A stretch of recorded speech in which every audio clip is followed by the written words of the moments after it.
What's up, guys? Welcome to episode 2 of our show, Beyond the Table.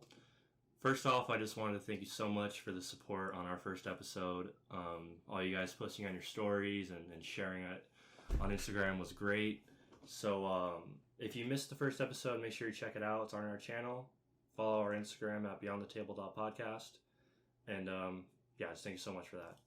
So today, we're having a little bit of a Hawaiian themed shirt, which is always fun, and we'll be switching things up every once in a while. But we got some good topics for today. They're a little laid back than the last one. The last one was pretty, we got into some deep topics. But today, our first topic is, do you have an inner monologue? And we'll be explaining that to some people that maybe not know what that means.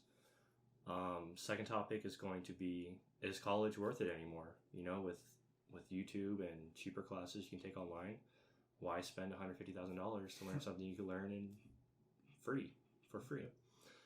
And our last topic, which will definitely be interesting, and we'll definitely have some fun with it, some disagreements, are going to be, what decade do you want to live in? As always, I'm Kobe. I'm Ignacio. I'm Creed. And you're watching Beyond the Table.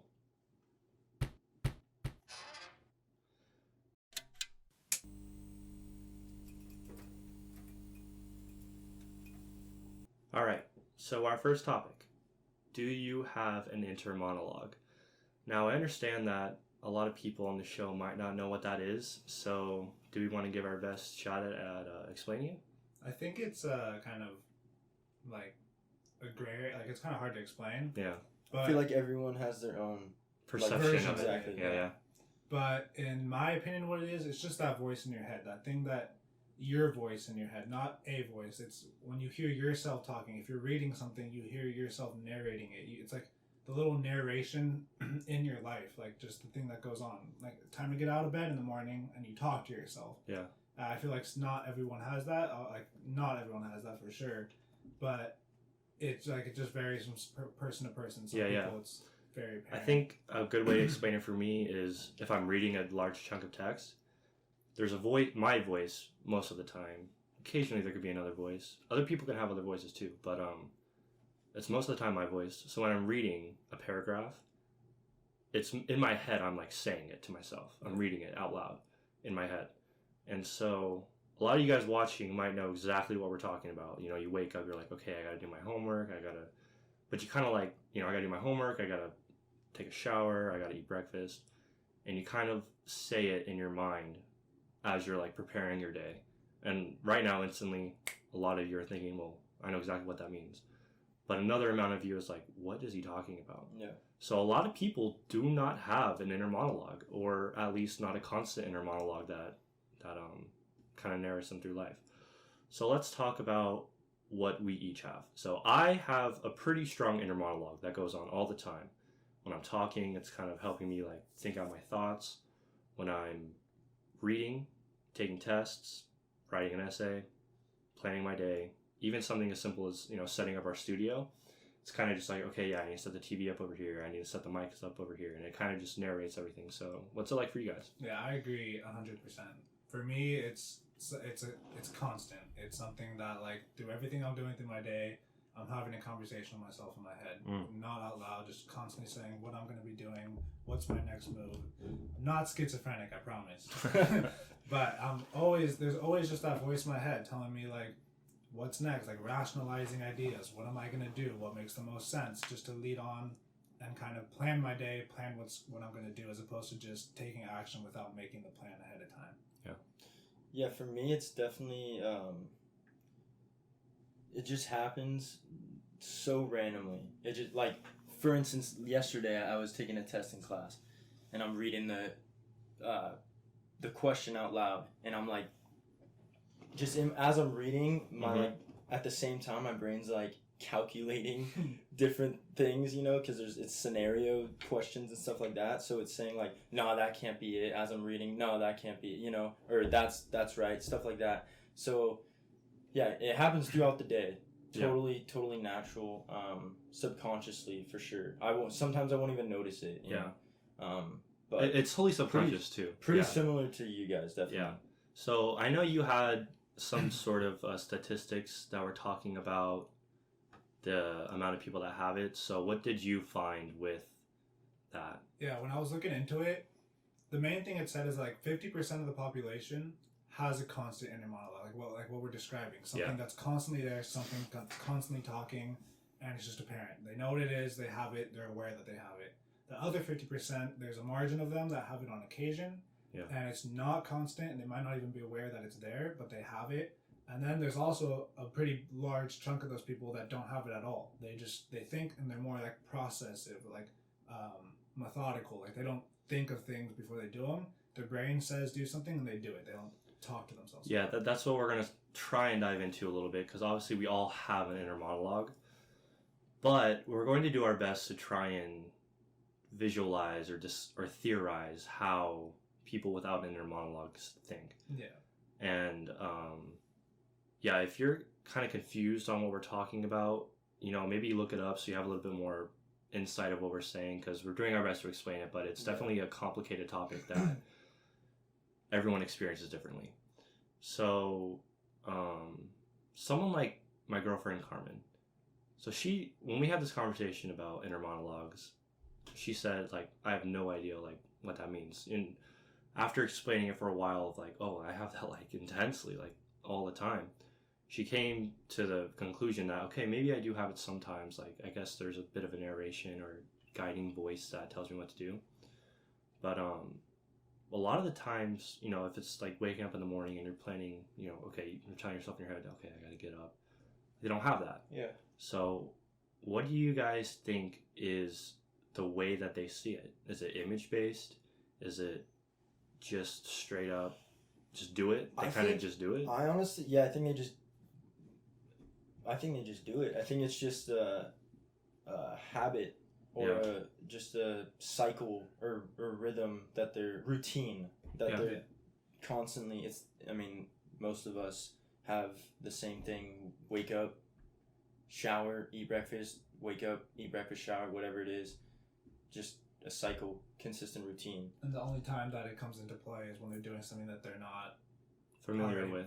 Yeah. Exactly. Like one thing when we were talking to Carmen about that is she's like, why would you tell yourself to get out of bed? Why would you talk to you like that? Doesn't make any sense. It's just like from person to person it varies. Like for her it makes perfect sense. Just it's this time I get out of bed. Like I'm not thinking about it. I'm not waiting around till my mind tells me to get out of bed. I just get out of bed when it's time to get out of bed. And things like that. Like it's not, they see it in the way that it's just what you do. Like you don't think, or you do think, your mind's working 100%, but you don't need to tell yourself to do something. Your body and your mind already knows to do it. Yeah. And they're so set in the routine that it's not a question. It's not something that they have to have a conversation with themselves about to understand or do something. I'm curious on two things. One, I think it'd be really interesting to do a study, because we haven't looked into it, so maybe there is a study on it, but I wouldn't be surprised if there wasn't, because this is kind of a weird topic that people are, starting to discover. I would be interested in seeing what professions have inner monologues. Like, do creators, movie filmmakers, writers, or is it more like science-based or, STEM-based people don't have it? Because what I've noticed with people that have it is they seem to have more of a sense of creativity, or a different sense of creativity versus someone who doesn't. And that's not a bad thing, because we need both in order to function properly. Yeah. It's a symbiotic relationship. Yeah. But I'm just wondering how that works. And then also I'm wondering, how does that develop? Is it genetic? Is it your parents kind of talking to you more and creating that narrative, way of doing things? How does it develop, and why is it different in different people? What do you guys think? For your first question, for me personally, I think that for the fields that the people go into that have an inner monologue, I do think creativity is a big one. I know a lot of our friends that do film and do photography and stuff like that, and art. And they say, like, when you're filming something for like a short film or a movie, you're thinking of every single scene in your head exactly how you That's want how to be. I am with when we this. edit this or when I do you have anything. a select image, and your brain, you're talking to yourself thinking what would look best here, what would look best there, analyzing everything and talking to yourself rationalizing every idea that you're making. Yeah. I see my life through a movie a lot, like everything that happens. Mm-hmm. So we're gonna have to wrap it up over here on Instagram. So if you're watching on Instagram, make sure you go up to the link above. The rest of the show is gonna be on there. We'll cover, you know, the rest of the podcasts we got, or the rest of the topics for today. We got Is College Worth It? And we will be talking about the third one, decades. Yes. So what decade would you like to live in? Yeah, make sure you follow, share this above with your friends, and thanks for watching. So yeah, the rest will be on YouTube.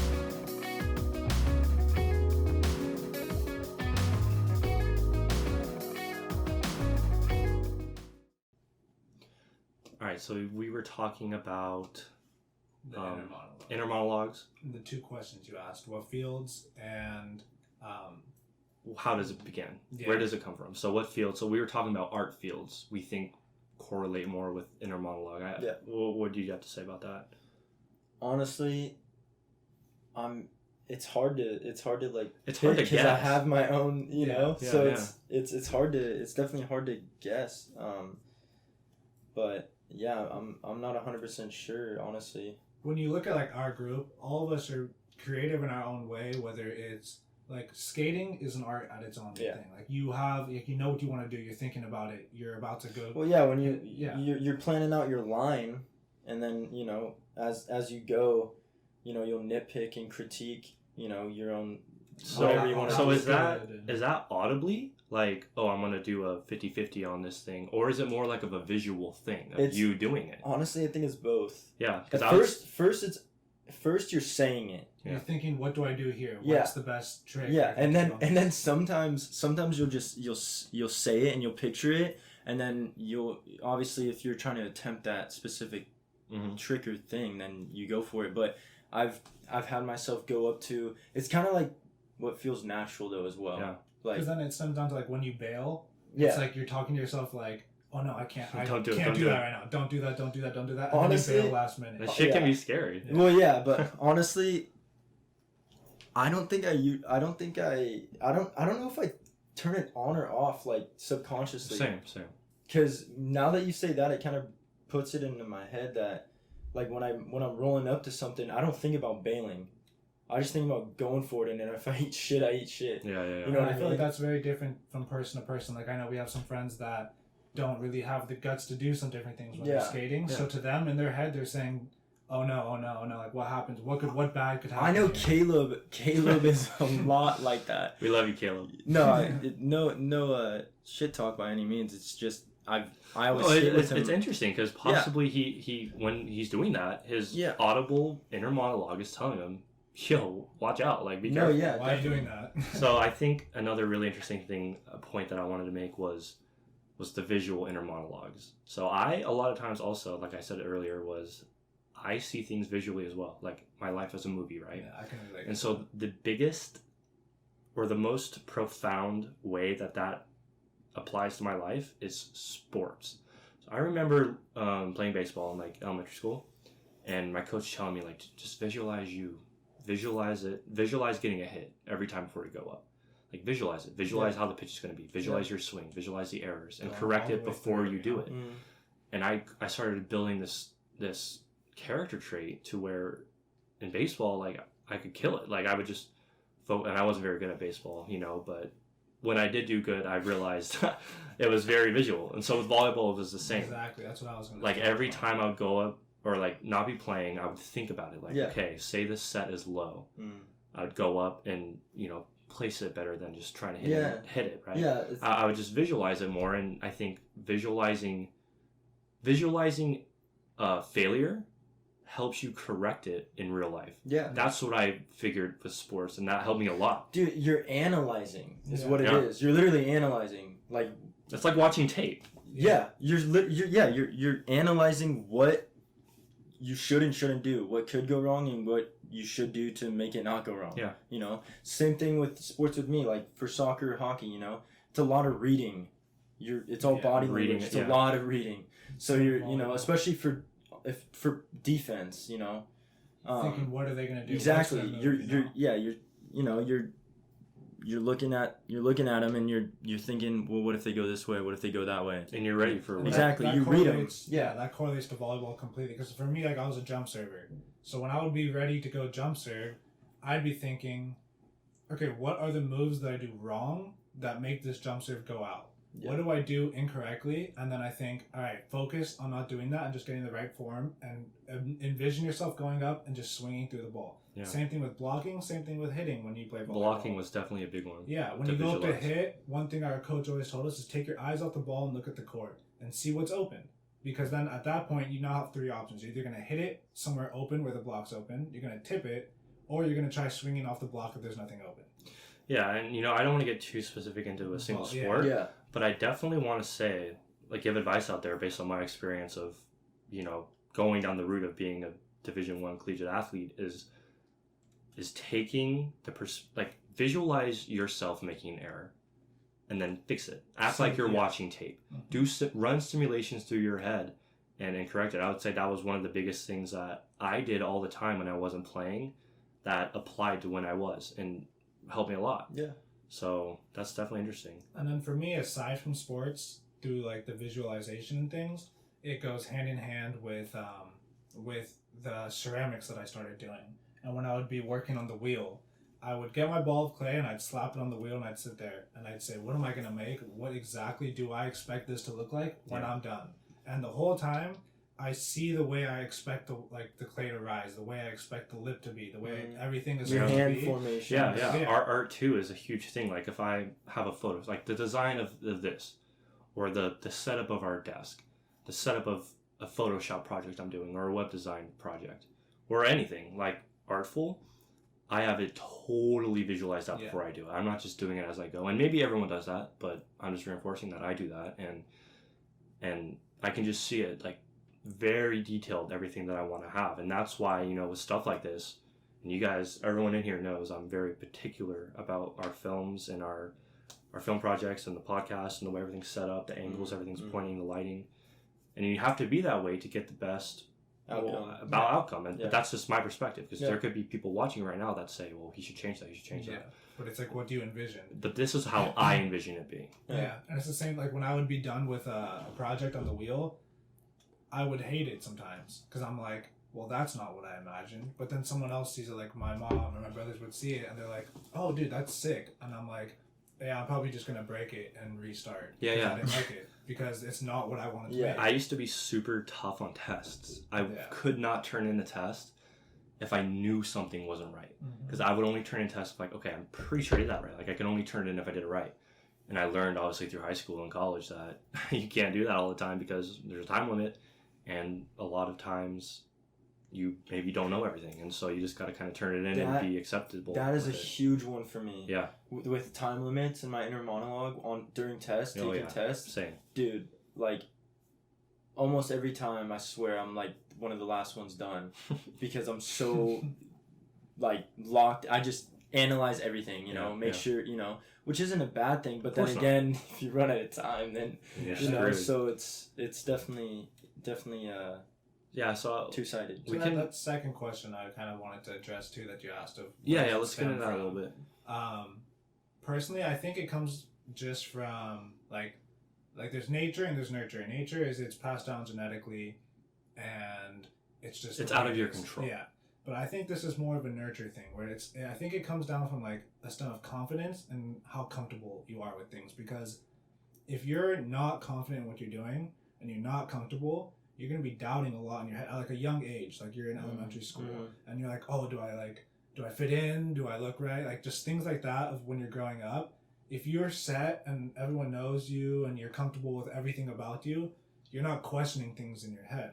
Yeah. But if you're not, then that stems down to the point where, okay, what do I change? Like, are people looking at me? Is this wrong? Is this right? Like, am I doing things right? I think that's really where it comes down from, is when you're young, what you're looked at as and how you feel about yourself. So maybe a branch from that, because we need to move on to the next topic, but just something for the viewers and us to think about, we can discuss a little bit, is do people with strong inner monologues have more insecurities? Are they more anxious about being in public? Do they have more social anxiety because their voice in their head is telling them that Thinking person is about looking at everything, you. Yeah. Like, you don't look good today. Yeah. Or whatever, insecurity that they're dealing with. So maybe that could be a related study if inner monologues, people with strongly vocal inner monologues are experiencing more insecurities. Yeah. And then leave that in the comments. We're curious to see, like, who has it, who doesn't. Do you agree with, if you don't have it, explain how do you think of things, because that's something that we will never fully understand, but we want to learn about, because this show is about knowledge. Yeah, exactly. So I think that's a good endpoint to go on to our next moment, or our next topic, which is going to be, is college worth it anymore? And I don't know if either of you guys know Gary Vee. So he's an entrepreneur. He's a big advocator of college isn't for everybody, basically. And he's saying that, start working now, start grinding, start making money, and pursue what you want to learn. College is not for everybody, and I strongly agree with that. Yeah. So we all have different perspectives on this. So I go to university, I go to Pepperdine, and I'm studying advertising and screen arts. So that's my path, that's what I want to do, and I'm going the university route doing it. But I'm also doing stuff on my own like this to try and apply my knowledge. To do both. And so let's kind of just explain what school we're in right now, or what we're learning right now. For me, I'm over at Saddleback Community College. Yeah. And I'm studying business, and I'm trying to transfer to school to get a degree in business so I could start my own small company and stuff like that. Yeah. But at the same time, it's like when you're looking into that field, it's like there's so many people that tell you that those 4 years are so crucial, that time period, into the start of your business and your career. Creativity, and it's such an important age where you have so much freedom to do the things that you want, because as soon as you get older, it's bills and other things that become a lot more important. And so it's like people say, like, don't waste your money and effort there. Do some online research, do some online learning, find a mentor who's been through it, and go that route, because it's gonna be the most efficient for. That was a huge thing Gary Vee points out and I really liked a lot of what he says. Some of it I disagree with, but this is something I will never forget, is find someone that you want to be like. Yep. And tell them, I will do anything to work for you. I will do your coffee. Dirty work. I will get your coffee. I just need to be around you because I want to be you. So what about you? I know you're not necessarily attending university, but you obviously have a career lined up, so let's talk about that. Yeah, so mine, honestly, for this whole topic, for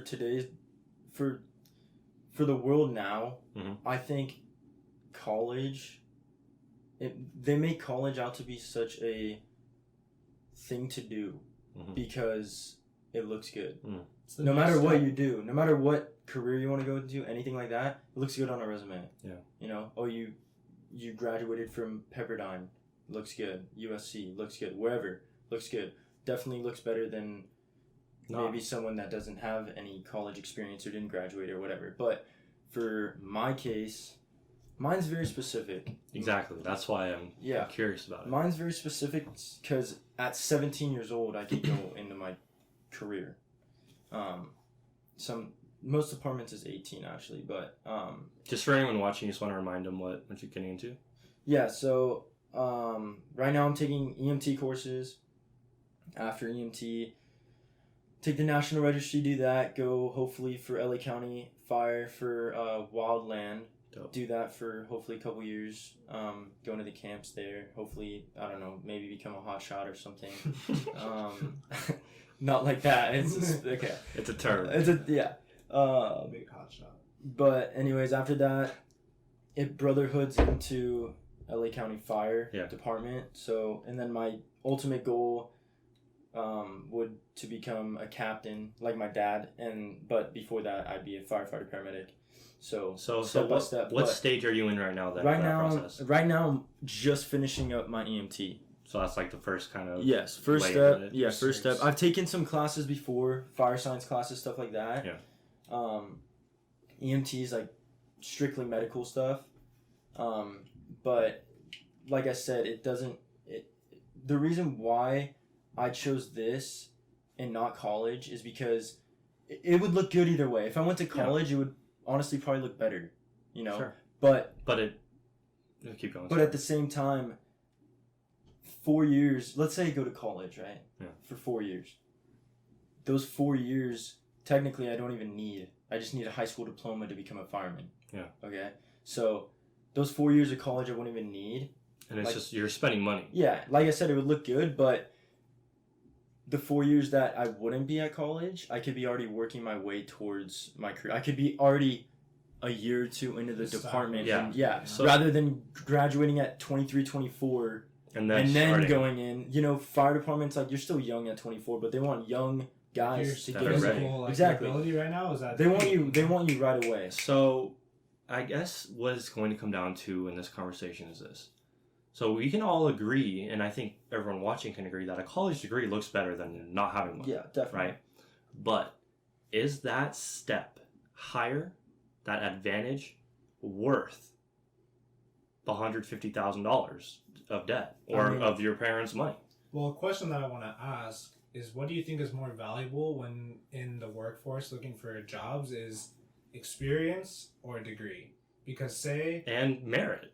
Yeah, because a degree shows that, okay, you put in the time to do this work, you're disciplined enough to go and get a degree from a college, and you know how to stick to one thing and do it. Yeah. But say there's a person that has a degree at the highest school for what they want to do, and there's someone that didn't go to college, but they've been having a bunch of experience going through the job that they want to do their whole life and are more prepared for the job that they're going into because they've done it before. At that point, you got to look at it as if, let's say we're at an interview, right? They say, hey, you want to become blah, blah, blah, and you want to become blah, blah, blah. What have you done?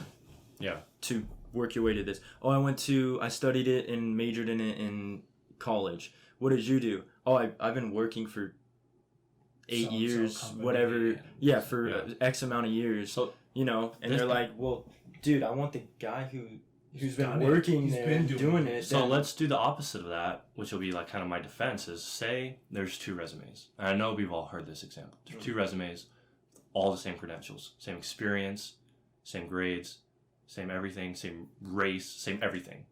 But one of them has a college degree and one of them doesn't. Well, in that case, college degree. Exactly. But that's typically not the case. That's like a very it's a hypothetical situation. Yeah. But that's really what it comes, you know, not necessarily everything's the same, things balance out. But it comes down to that a lot of the time, I think, for employers, where they have, you know, a lot of qualified people with experience and a lot of qualified people with maybe less experience, but a college education. Because when you're getting a degree, you can also be getting an internship. And it comes down experience. It also comes down to the competitiveness of the career as well. Of course, that's the biggest thing. Like my uncle would tell me when he just retired as the division chief for Orange County Fire. Yeah. And he was helping me out with my resumes and everything like that, applications for to go into the camps and to pursue my career as a fireman. And he would say that they would have, back to competitiveness, obviously the fire service is so competitive now, it's insane. Mm-hmm. I didn't know that. Yeah, but it's crazier now than it's ever been. But anyways, he would tell me when we were filling out my applications and stuff that he's one of the guys that would pick and choose who to hire. Who to hire. Yeah. So he said there'd be so many that you would literally, I don't even know if I'm supposed to be saying this right now, honestly, but he said there'd be so many, just stacks and stacks and stacks, and it would be higher ups in the fire service that would be sitting, you know, at literally tables like this and stuff, just going through it all for hiring. And he'd say that he'd pick one up. It's so quick. He'd literally pick it up if he sees a grammar error. Like, they'd scan it. If he sees a grammar error, tosses it. Yeah. Grammar error, toss. Like, it's that quick. They don't even read anything else. This is a little. I mean, they do, but yeah. That's like the first step to get exactly. To. But there's no little unrelated, but super interesting, and anyone can call me in bullshit on this, but this is what I've heard.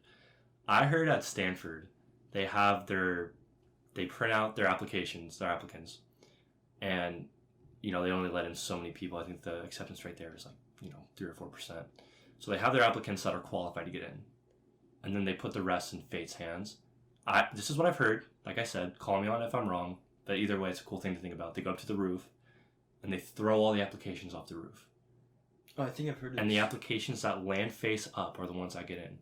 Really? So that could totally, absolutely be wrong. But if that is true, that is the dopest shit I've ever heard. That is legit if you get in there. Yeah, but if you think about it, I'd be so pissed if, Exactly. if I knew that. I'd be like, dude, you fucking flip paper. Yeah. Like, that was how I got into this shit. I grinded all this time. Yeah. My paper was upside down. And that's why you didn't choose me? And you threw it. Yeah. I didn't even get to throw it. You threw Yeah. it. That's just, okay, yeah, that could totally be wrong, and that's just what I've heard. I think that's something, if that is real, it's when it comes down to all these people are exactly the same. Well, that's also narrowing back down, is if everyone is exactly the same, what sets you different? Now, there's a lot of facets that go into that. There's race, there's experience, because you can have, the same credentials, but technically more experience, and a degree. So it's definitely tough, and obviously we would not be able to answer it because we're not employers, and we're just getting into like the workforce. Well, let's say that, back to your hypothetical question of Everything's equal. Everything's equal, Mm-hmm. right? If literally everything's equal, then it comes down to how you interviewed. Yeah. It's how But you don't how get you an interview for like. Yeah, say you don't get one. Like it's before the interview, like the selection process. Oh, Right. then And yeah, it just becomes it's- a personal. You just Yeah. pick someone you yeah, like. literally.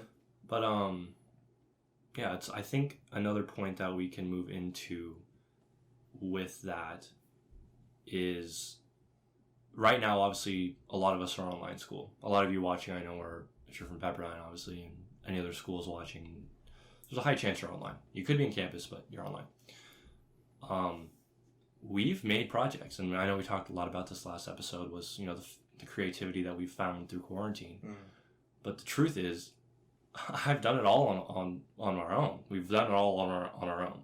They don't teach us how to, produce a podcast in school. I haven't taken a video editing class yet. I'm a screen arts minor, so I will, but I haven't yet. And I've decided to add screen arts because of the things that I've learned during quarantine. So what I'm getting at is, I learned this stuff through YouTube and through TikTok, Instagram, buying, filters and stuff like that, cameras, equipment, and Google. And we have a pretty cool production going here, and, we got a few projects that we worked on in the past and a lot more coming. But I don't owe that to Pepperdine. I don't owe that to them. That was all me. And this is what I want to do. So it's just really strange to think about how that works. Like, well, of course I'm not going to drop out, right? But why do I want to stay in? So there's been a large cultural, and we talked about this also last episode in Orange County, like go to high school, go to college. Yeah. That's the goal, to go to high school. Why do you go to high school? To go to college, to get into a good college. Why do you get into a good college? Why do you want to go to college? To get a job, right?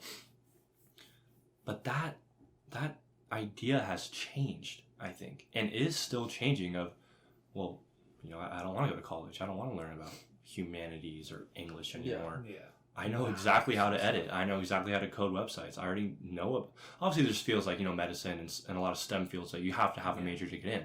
But for, creative things, it's like, I know how to do it. Like, do I need a major? Can I still get hired? And so I guess the point I'm leading this into that I want to break down is networking. Yeah. How huge has networking become in the last 20 years of social media? Yeah. So, like, my 2 cents on that is that one of the best things that you can get out of college, if you're going through a field that has to do with creativity and things that are out there and that you can learn, is the network. You're going to go to a school like Pepperdine, like where Kobe goes, and you meet, the network there is crazy. You're meeting these people that are so high. And they're all in LA, which is where I want to be. And that's one of the most important things when you're trying to be successful in a field that isn't a simple 9-to-5 working a computer sitting at a desk job. If you're trying to do something bigger like this, if you're trying to do something bigger like film, it's network. That's all that it comes down to. Because you could be the most talented person in the world, but if you know no one's going to follow you. You're not going to get any traction. And aside from that as well, college in these fields isn't necessarily necessary, but people think that they could drop out and just make it on their own because they have passion. If you don't go to college, the level of work and effort that you're going to have to put into like what you're trying to do to be successful is a lot higher The resume, than what you'd be doing in college. The resume that you have to provide is going to have to be stronger to beat someone with a degree, right? Yeah, if you drop out of college, you better be putting in work. Yeah, you have to drop out for the right reason, not because I don't like this work, I don't like the schoolwork, I'm over this. Yeah. You have to have the drive to, instead of putting in 2 to 3 hours a day of schoolwork, you're putting in 5 to 6 hours a day of experience. Exactly. There has to be an alternative for why you are dropping out of college. Exactly. Yeah. So I think I just want to give my little take on this because I have weird opinions about it, right? Yeah. If you're thinking about dropping out of school, or if you don't attend college anymore, or don't plan to, these are the tips I would say. Network. The friends that do go to college, stay friends with them. Yeah. Stay friends with the connections that they make. Get your foot in the door. That's step 1. Step 2, don't take a break because you're not going to college. It's okay to, if you want to take a gap year for whatever reason, a personal reason, that's fine. Yeah. But when you come back and you're like, okay, I'm not going to school. What do I do? If you don't know exactly what you want to do yet, try all those fields. Say you want to be a technician, try that. Trade schools, right? Or even just trying to get an internship somewhere. Like, you still need to get a job. But figure out what you want to do. And if you already know, get experience doing it. Learn it yourself. Yeah. Get hired for projects. Keep those connections good. And I think, like I said, like you were saying, it's not just passion. It's work. Yeah. And then work turns into merit. You have to have high merit to be that type of individual. So that's what I'm trying to just make it clear. We're not promoting you to drop out of college or not go. But I'm also strongly promoting that college is not for everyone. Yeah. I agree. Depends on everyone's it boils down to work ethic. If you can think that you have the work ethic to say, I'm not doing that college, I'm not wasting 4 years and money, I'm going to do more and I'm going to learn more than I would learn there, then go for it. Then if you genuinely think you're that person, Bill Gates didn't drop out of college and say, I'm smart and so I'm just going to do whatever. He knew how to do everything before he did. I already know what they're teaching me. That's not enough for what I want to be. He was the professor. I need to do more. I need to get more. I need to learn more, meet more people, find a mentor, do something bigger than this. Exactly. So if you're defending to your parents or your friends or your teachers that, what about Bill Gates? What about Steve Jobs? They didn't go to college. No. Like a Bill Gates and a Steve Jobs is a one in human history type of person, and that's why they are so great. Yeah. Right? So I'm not trying to discourage you. If you have that ability, do it. But I'm just saying that most people don't. But they think like, oh, Steve Jobs is so successful. They did it. They did it. I can be realistic. Be realistic with yourself and transparent with yourself. Know yourself. Yeah. Know what you're capable of. Have a plan before you do anything. Have a plan before you make a decision. If you're going to tell your parents, I'm dropping out of school, think a month ahead and make a plan, a detailed plan of what you're going to be doing. A 5-year plan. To the point where you know everything that you're going to be learning, people that you're going to be meeting, where you're going to be, before you just say, I'll do it as it comes. I'll just plan it out. Because if that's your mentality, I can already tell you right now, you're not the type of person that's going to be able to do it. Yeah. All right, so we've covered the first 2 topics. We've covered about inner monologues, how we learn with that, and we hypothesize how people without inner monologues think. We talked about, is college worth it anymore? So we're going to take a break right now, and after our break, we will be talking about what decades do you want to live in. We'll be right back.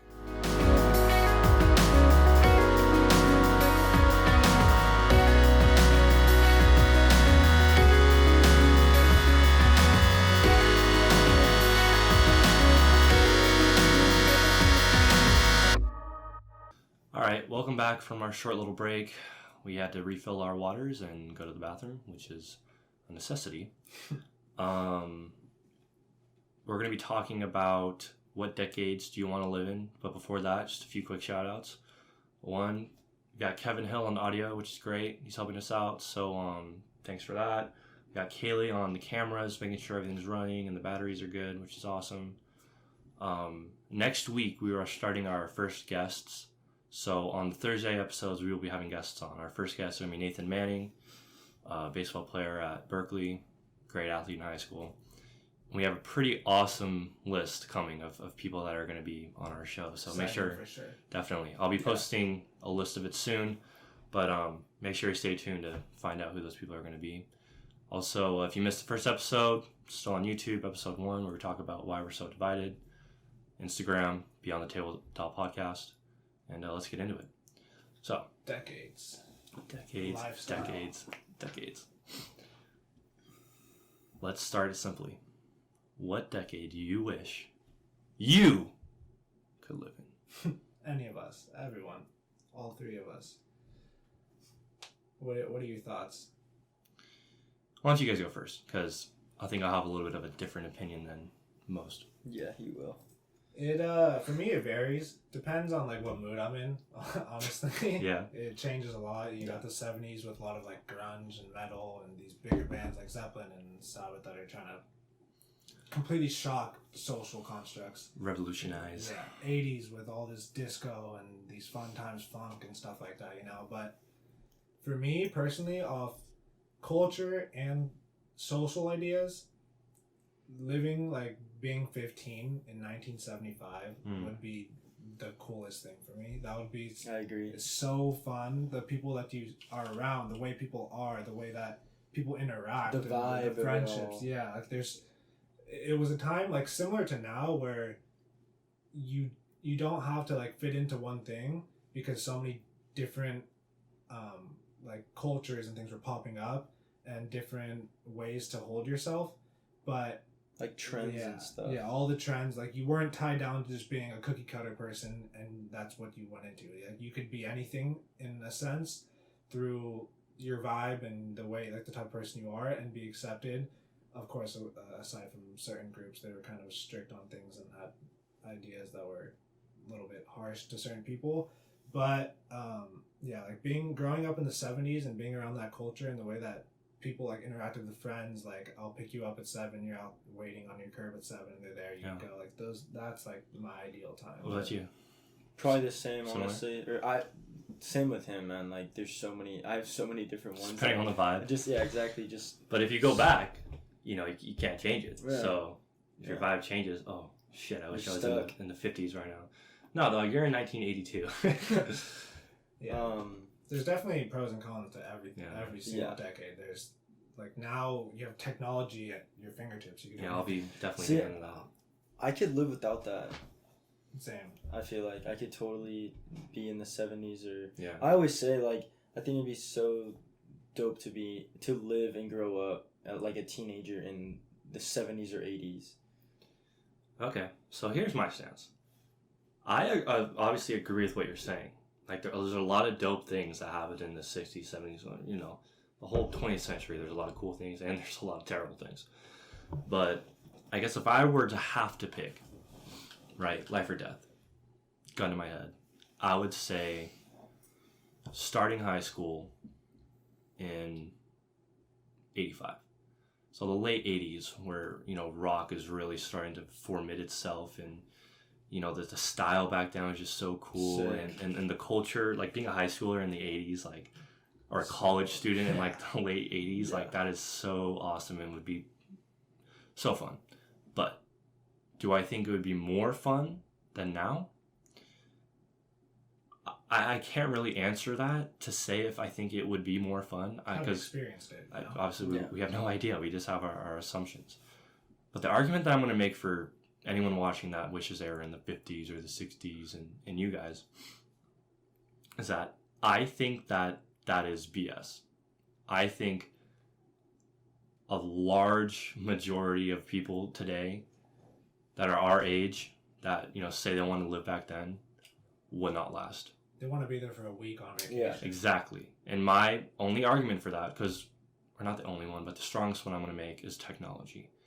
If you just think about the advancements that we have with cell phones, information, school, communicating with friends, connecting with people outside of your country, right? It is so insane. And I think it would just be, we talk about these things that we take for granted once they're gone. I love it. I love you until, or I didn't realize how much I loved it until I didn't have it anymore, right? Yeah. I think a lot of people would struggle with that. And, you know, you kind of hit on it a little bit, but society, man, the way that society has progressed in the last 30 years and acceptance, and obviously there's always work to be done, right, in all demographics and minorities and everything, but it's obviously better than it was, you know, in the 50s and 60s, right? Yeah, definitely. So I just don't think, I think you could think that you want to live in the 80s or 70s, but in reality, if that was actually an option, no way anyone would enjoy it after a short period of time. Well, this is what I have to say to that, is it depends on the situation that you're talking about.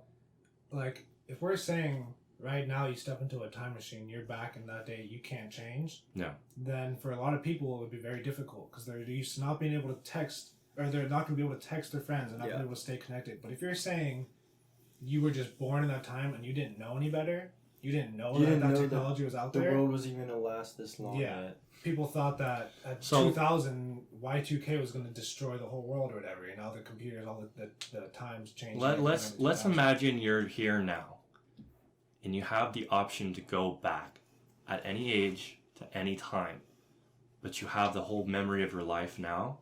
You're just transferred back. So you have the knowledge of what life was like now, because it's not really fair to say, well, you don't know the future. Then obviously you go in the past, so you know the future. You know the technology, you know that the abilities that we have now. Would you still go back? I personally think, yeah, because I would as well. For me, I think that not a lot of people would say yeah, but it's not genuine. They're just saying it because it's trendy. Like, people try taking those trends and putting them now with clothing and style. Which is dope. For me, to bring it forward. With record players and the whole vinyl community and shooting film and these things, people are trying to get back in those old days. Yeah. But it's like, there's a few amount of people that I think would say that and mean that they're completely okay with losing everything they have here and going back. And I genuinely think I'm one of those people. Yes, a telephone's nice to talk to people, and this connection is amazing, what we have now. And I don't take that for granted. We have way more connection. You could talk to someone on the other side of the world, other side of the country, anywhere, and send a text and you're connected instantly. Yeah. But for me, I would be okay losing that for what I personally hold important and would gain by going back. So what would you guys gain? What would you gain from going back that's worth sacrificing today? Honestly, I don't even really use my phone a whole lot, if I'm being completely honest. It's other than to call and text people to make plans. That's honestly it. I don't really post on social media a whole lot.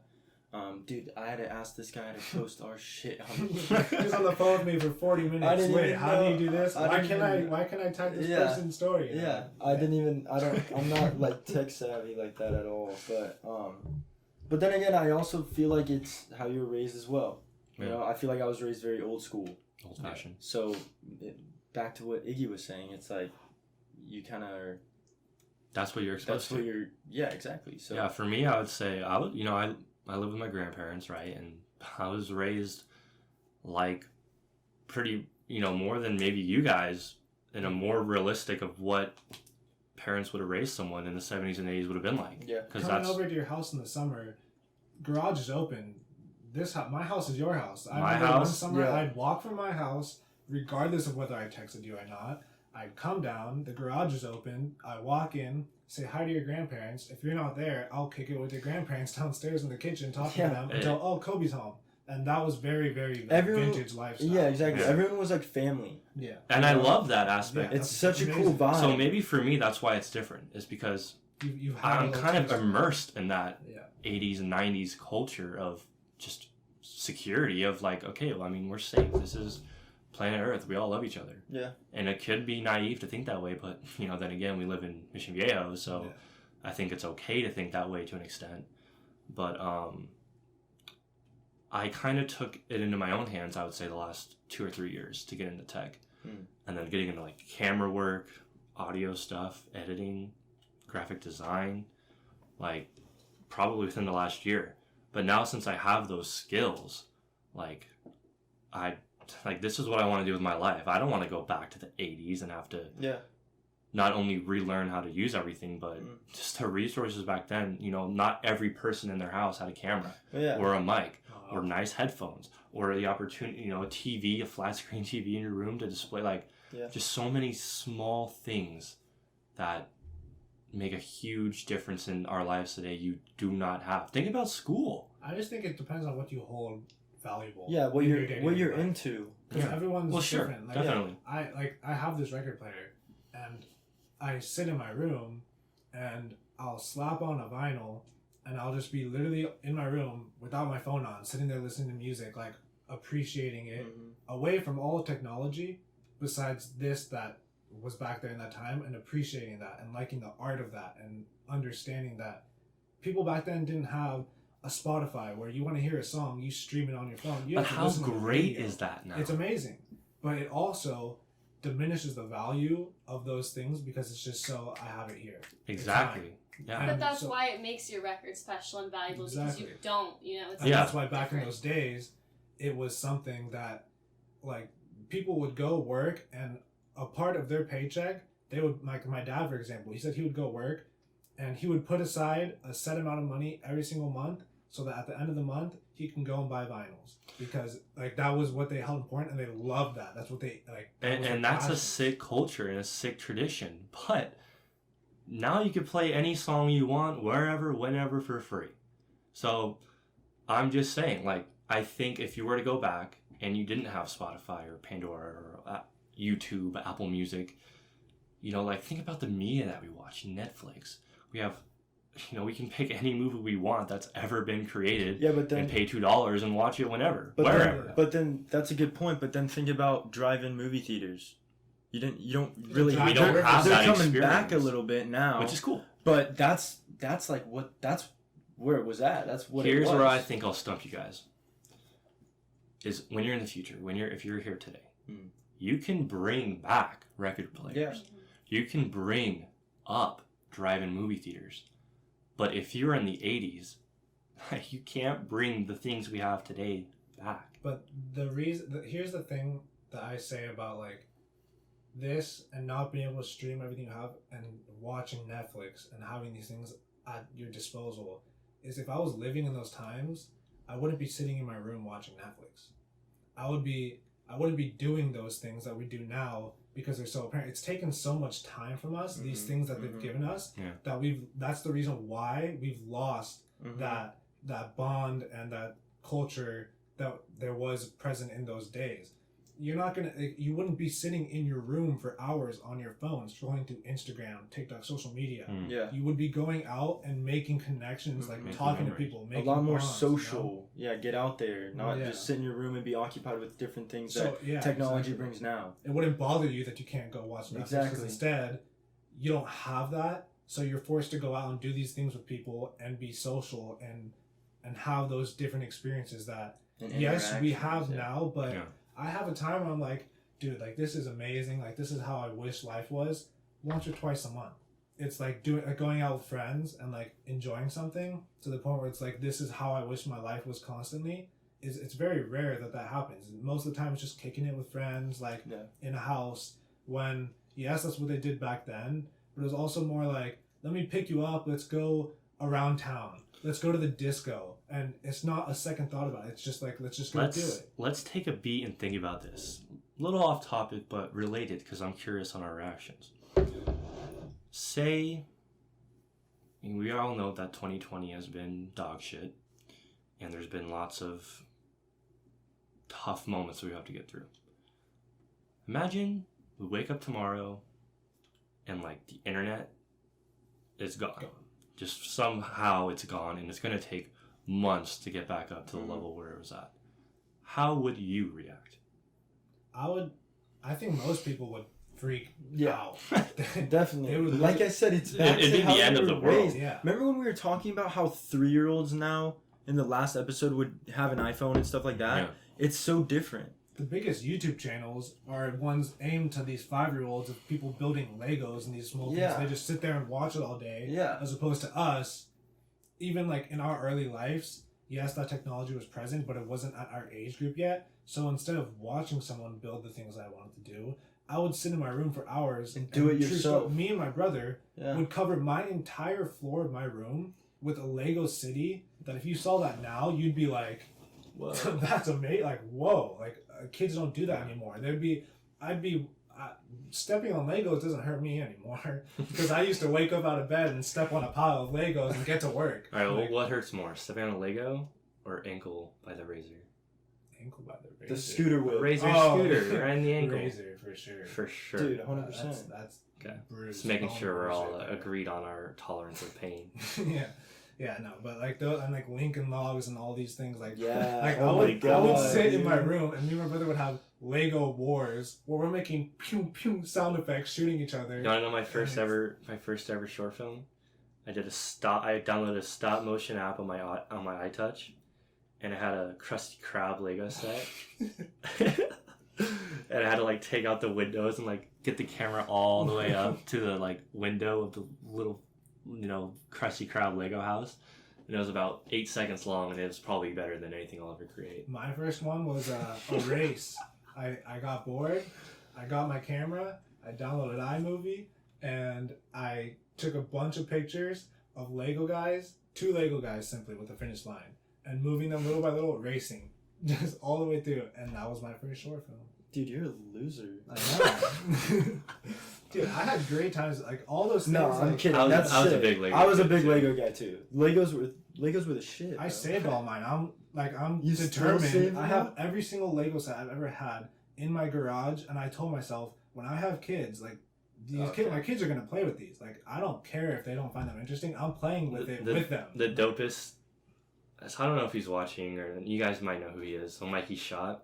So when we were on his baseball team in like middle school, elementary school, we go to his house sometimes for the team party or whatever. Yeah. He has like this third story. It's like kind of like a man cave or Like a whatever. loft. Yeah, it's like a Small loft. seating. And he just had these crazy Lego stuffs like that him and his dad made, and like his old That's sick. brothers and stuff. And I just remember going up there and like I'd spend like most of the time just looking at that stuff. They had the whole Star Destroyers and the Death Star. Yeah. So sick. We appreciate that stuff a lot more than we do now, I feel. And it's not that Legos aren't around.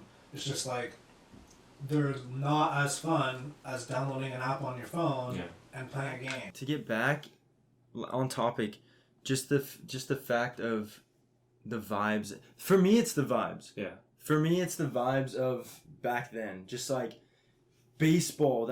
Baseball was so huge, All sports were huge. Well, yeah, but like Sandlot. I think for some reason Sandlot comes to my head. 90s Sandlot vibe. So sick, dude. The PF Flyers. Right when the PF Flyers came out, slap them on. Yeah, you're a freak of nature when you put those bad boys on. Yeah. Just So run faster. I think that we came to this conclusion that it's impossible to come up with one answer whether I would or I wouldn't. We all know you would lose stuff and you would gain cool things too. And I think the answer that we're coming to a conclusion is it depends on the person.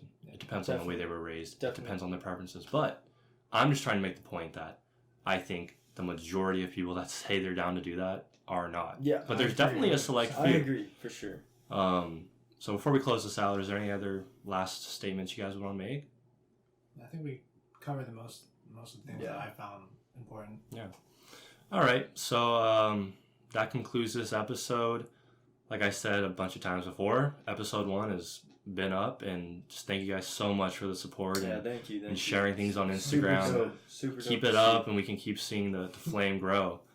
But next episode will come out on Tuesday, and then Thursday we'll have Nathan Manning as our first ever guest.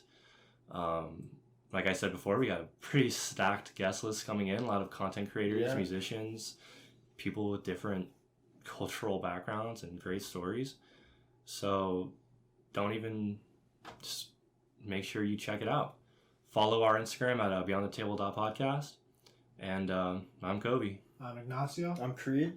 Thanks for watching Beyond the Table.